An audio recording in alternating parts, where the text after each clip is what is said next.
Good morning बच्चों। आज अपन शुरू करेंगे mechanism of organic reactions. Mechanism of organic reactions.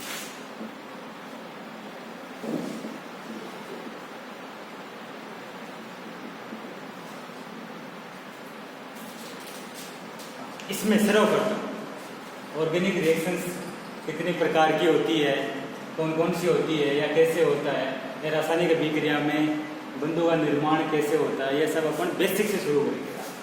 तो सबसे पहले इसमें अपन टॉपिक लेते हैं बॉन्ड क्लीवेज। सबसे पहले अपन लेते हैं बंध विखंडन।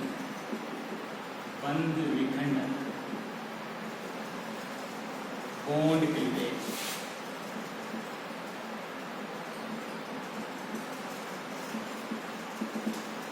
कोई भी रासायनिक अभिक्रिया होती है उसमें बंध बनता है और बंध टूटता है, जिससे क्या होता है कि क्रियाकारक अभिक्रिया करके उत्पाद बनाते हैं।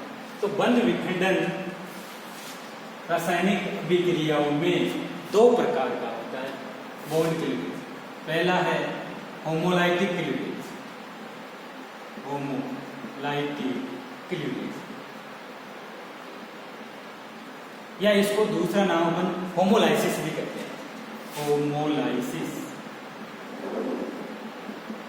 और दूसरा प्रकार है हेट्रोलाइटिक क्लीवेज। हेट्रोलाइटिक क्लीवेज, जिसको अपन क्या कहते हैं, हेट्रोलाइसिस भी कहते हैं। हेट्रोलाइसिस। अब अपन बात करें सबसे पहले होमोलाइटिक क्लीवेज।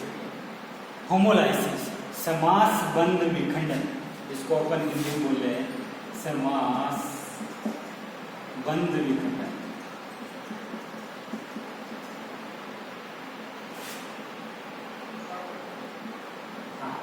समास बंध विखंडन के अंतर्गत क्या होता है कि कोई भी मॉलिक्यूल है, जैसे मान लो अपन लेते हैं कि कोई कार्बनिक मॉलिक्यूल है, ऑर्गेनिक अणु है, और उस अणु में जैसे मान लो अपन ने लिया, अपन बात करें होमोलाइटिक क्लीवेज की।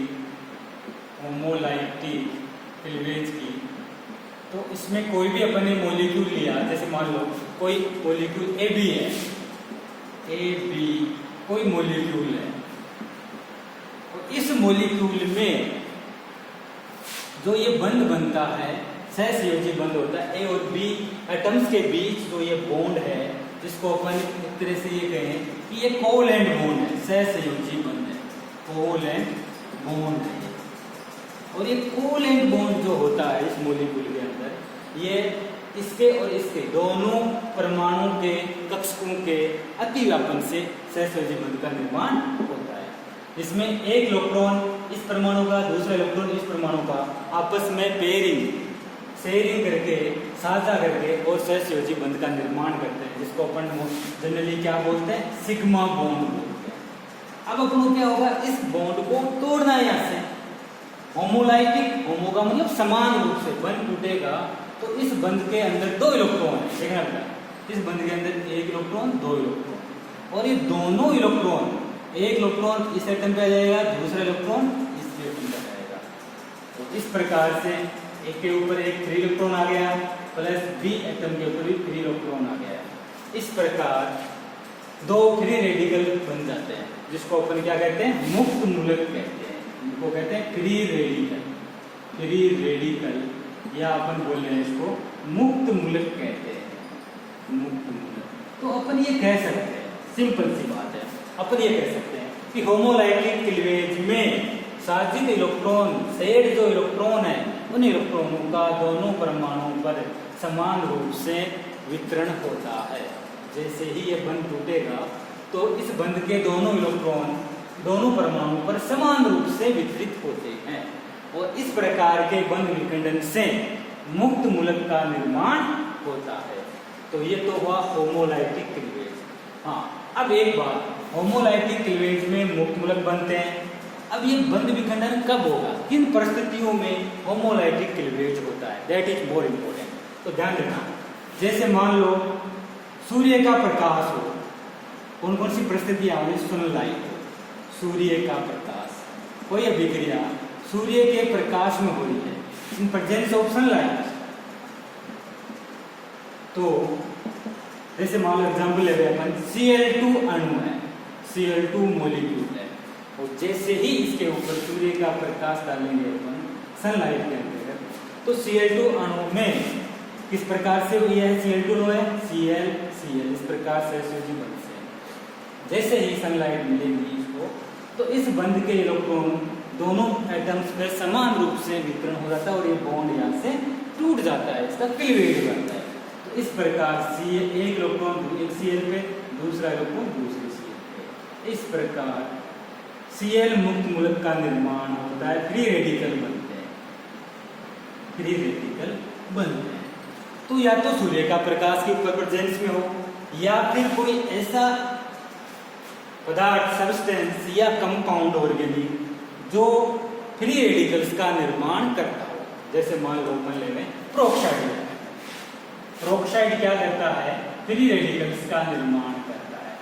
प्रोक्साइड ले लिया, जैसे मान लो H2O2 ले लो या ROR, ये सब क्या है, प्रोक्साइड। और ये प्रोक्साइड क्या करते हैं, फ्री रेडिकल्स का निर्माण करते हैं। तो या तो सूर्य का प्रकाश हो या फिर प्रोक्साइड हो, प्रोक्साइड की प्रेजेंस में। तो प्रोक्साइड की प्रेजेंस में ऑर्गेनिक मॉलिक्यूल टूट करके बॉन्ड क्लीवेज होकर के किसका निर्माण करता है, मुक्त मूलकों का निर्माण करता है। Very simple, homolytic cleavage, free radicals बनते हैं, इलेक्ट्रॉनों का समान रूप से डिस्ट्रीब्यूशन होता है दोनों एटम्स पे। और कंडीशंस क्या क्या चाहिए इसके लिए, सनलाइट और peroxide in presence of peroxide की उपस्थिति में होमोलाइटिक क्लीवेज होता है। दूसरा बॉन्ड क्लीवेज है हेटेरोलाइटिक क्लीवेज, ये तो था होमोलाइटिक क्लीवेज, और दूसरा है हेटेरोलाइटिक क्लीवेज, विस्मास बंध विखंडन। हेटेरोलाइटिक क्लीवेज जिसको अपन बोल रहे हैं हेटेरोलाइसिस, वेरी इंपॉर्टेंट टर्म है, हेटेरोलाइसिस बोल दो या हेटेरोलाइटिक क्लीवेज बोल दो, इसको अपन हिंदी में कहें विस्मास बंध विखंडन, विस्मास बंध विखंडन। अब नाम से पता चलता है हेटेरोलाइटिक, इसका मतलब बंध के दौरान साजित इलेक्ट्रॉनों का असमान रूप से वितरण होता है। जैसे मान लो मैंने कोई AB कोई मॉलिक्यूल लिया, ये कोई मॉलिक्यूल है, और इस मॉलिक्यूल में माना A की विद्युत ऋणता B से कम है, B की विद्युत ऋणता En, जिसको इलेक्ट्रोनेगेटिविटी कहते हैं, वो ज्यादा है इससे, ऐसे B की विद्युत ऋणता ज्यादा है, तो जो ये बंध है सहसंयोजी बंध, जिसको अपन सिग्मा बंध कहते हैं, तो ये बंध है, तो ये परमाणु क्या करेगा, इस बंध के इलेक्ट्रॉनों को अपनी ओर आकर्षित करता है। तो ये बंध के इलेक्ट्रॉन इसकी तरफ जाएंगे, तो इस B पे आ जाएगा माइनस चार्ज, और जब बंध के इलेक्ट्रॉन चले गए B पर, तो A पर आ जाएगा प्लस चार्ज, पॉजिटिव चार्ज। तो इस बंध विखंडन के दौरान एक एटम पे धनावेश पॉजिटिव चार्ज, दूसरे एटम पर ऋणावेश नेगेटिव चार्ज आता है, अर्थात सहसंयोजी बंध के इलेक्ट्रॉनों का अनइक्वली डिस्ट्रीब्यूशन होता है, असमान रूप से वितरण होता है। तो ये सहसंयोजी बंध है, और इलेक्ट्रॉन किधर जाएंगे, जिस एटम की विद्युत ऋणता ज्यादा होती है, इलेक्ट्रॉन नेगेटिविटी ज्यादा होती है। जैसे मान लो अपने अन्य एग्जाम्पल ले लें, CH3Cl मेथिल क्लोराइड है। अब इस मेथिल क्लोराइड में अपन जानते हैं क्लोरीन की विद्युत ऋणता Cl की विद्युत ऋणता ज्यादा होती है। तो ये जो सहसंयोजी बंध है, इस बंध के इलेक्ट्रॉनों को ये क्लोरीन अपनी तरफ क्या करेगा, आकर्षित करेगा। विद्युत ऋणता क्या होती है, साजित इलेक्ट्रॉनों को अपनी ओर आकर्षित करने की क्षमता को विद्युत ऋणता कहते हैं। तो ये अपने इलेक्ट्रॉनों को अपनी तरफ आकर्षित करेगा। तो जब ये बंध टूटेगा तो इस पे आ जाएगा कार्बन पे पॉजिटिव चार्ज और क्लोरीन पे आ जाएगा नेगेटिव चार्ज। तो इस प्रकार इस बंध विखंडन के दौरान धनायन और ऋणायन का निर्माण होता है, अर्थात इस बंध विखंडन में आयंस का निर्माण होता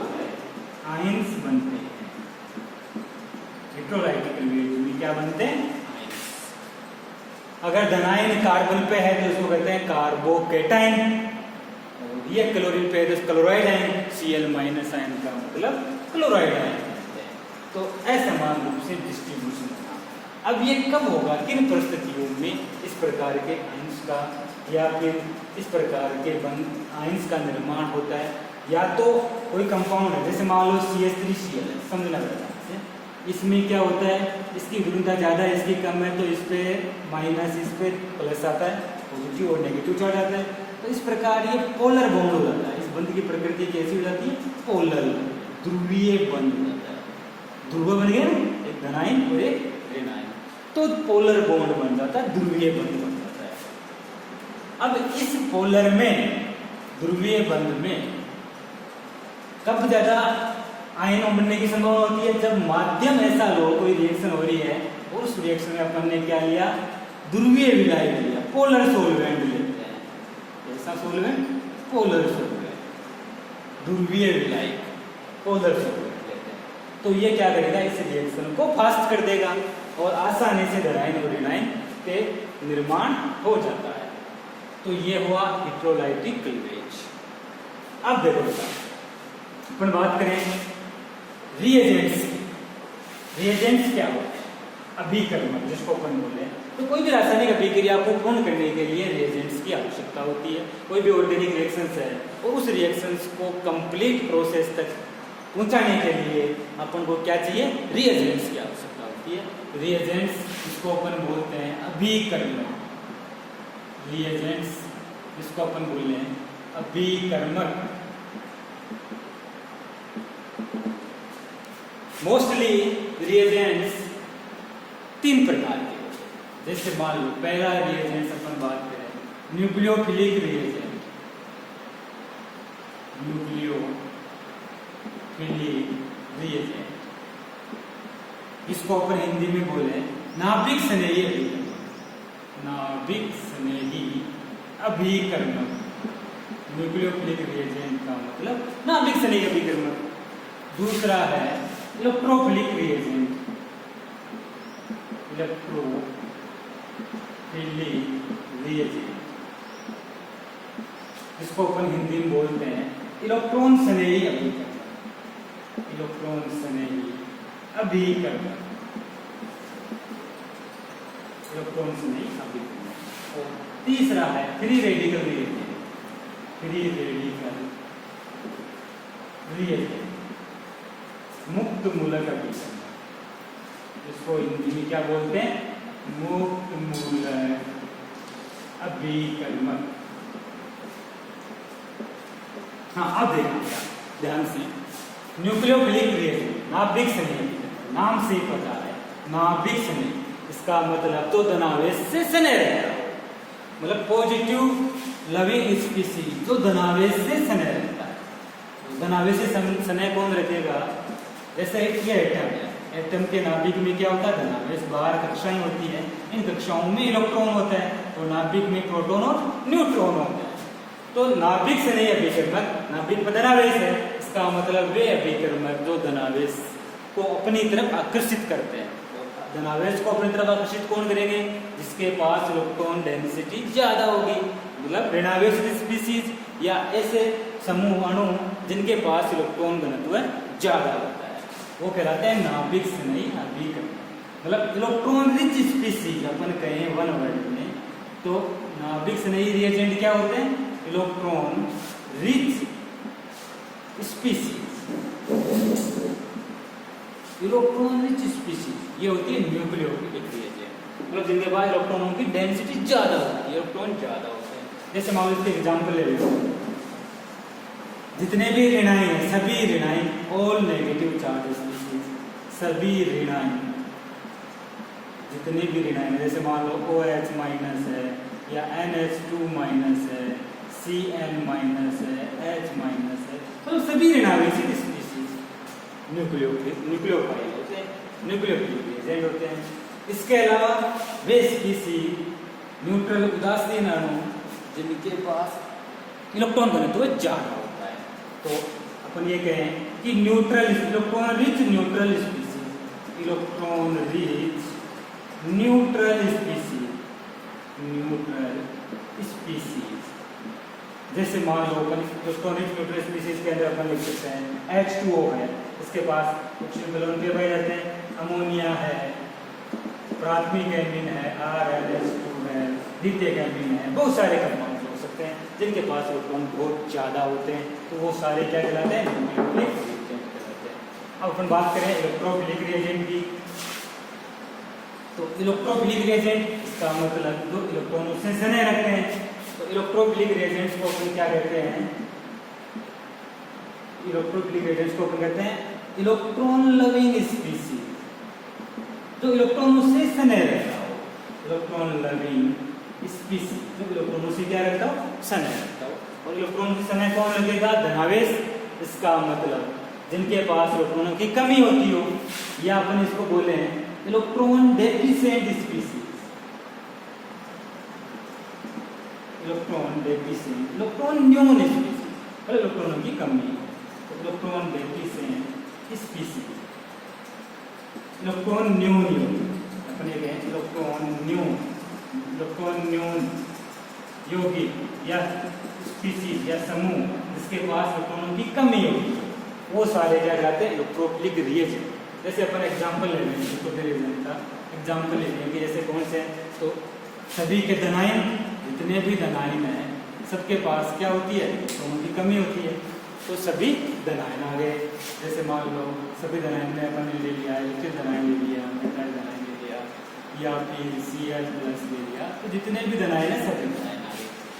या फिर इलेक्ट्रॉन डेफिशिएंट, इलेक्ट्रॉन न्यून उदासीन यौगिक, जिनके पास इलेक्ट्रॉनों की क्या होती है, कमी होती है, उदासीन होते हैं, तो इलेक्ट्रॉन न्यून उदासीन यौगिक, जैसे मान लो अपन एग्जाम्पल लेके आए BS3 है, या फिर ZnCl2 है, FeCl3 है, तो जितने भी ये इलेक्ट्रॉन न्यून स्पीसीज हैं, CO2 है, या फिर अपन लिखे हैं SO3 है, ये सब इलेक्ट्रॉन न्यून स्पीसीज है, इलेक्ट्रॉनों की कमी होती है इनके पास, तो ये इलेक्ट्रॉनों को अपनी ओर आकर्षित करने की क्षमता रखते हैं, तो इनको कहते हैं इलेक्ट्रोफिलिक रिएजेंट। क्लियर। अब अपन बात करें मुक्त मूलक रिएजेंट, अर्थात जिनके पास अयुग्मित इलेक्ट्रॉन पाया जाता है, फ्री रेडिकल पाया जाता है। जैसे मान लो CH3 है, इसके पास एक फ्री इलेक्ट्रॉन है, मुक्त मूलक है, या फिर जितने भी ऐसे मुक्त मूलक जिनके पास फ्री इलेक्ट्रॉन पाया जाता हो, अयुग्मित इलेक्ट्रॉन पाया जाता हो, तो वो फ्री रेडिकल होते हैं मुक्त मूलक, जिनका अपन डिटेल से आगे पढ़ेंगे मैकेनिज्म के अंदर कि मुक्त मूलक कैसे होते हैं, कैसे बनते हैं, सब बातें। तो ये अभिकर्मक 3 प्रकार के, nucleophilic, electrophilic, free radical reagent. Nucleophilic मतलब सभी ऋणायन जिनके पास इलेक्ट्रॉन घनता अधिकता पाई जाती है, इलेक्ट्रोफिलिक इलेक्ट्रॉन लविंग स्पीसीज, फिर रेडिकल। तो धन्यवाद। नेक्स्ट चैप्टर पढ़ेंगे अपन नेक्स्ट वीडियो। Thank you.